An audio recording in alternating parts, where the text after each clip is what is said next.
Hi, I'm Gia Nicolaides. Here's everything you need to know this morning about the coronavirus.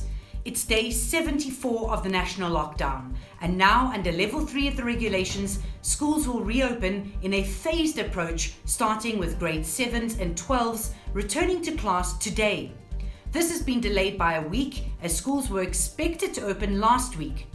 But after several concerns about health and safety measures, the Education Department postponed the reopening to today. Now, after almost 3 months at home, thousands of pupils will return to class with the assurance from the Education Department that measures are in place to protect them from COVID-19. 95% of schools are ready.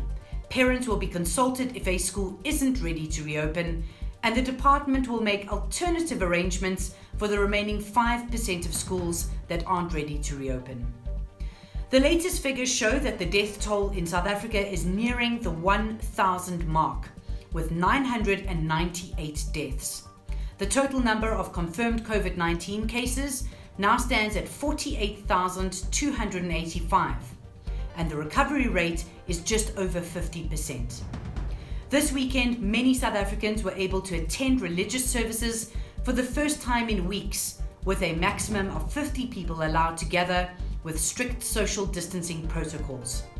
In Gauteng, concerns have been raised about the spike in violent crimes since the sale of alcohol was allowed again last week, which has seen an increase of trauma cases at some of the major hospitals. And in a special report today, Eyewitness News reveals how the virus has had a devastating impact on the business of sport. For some, the very thing that sport gives us, human connection, was taken away in an instant. You can read all about it on ewn.co.za and watch the videos on our YouTube channel. Taking a wider look at the pandemic, the world has reached the grim milestone of 7 million coronavirus infections.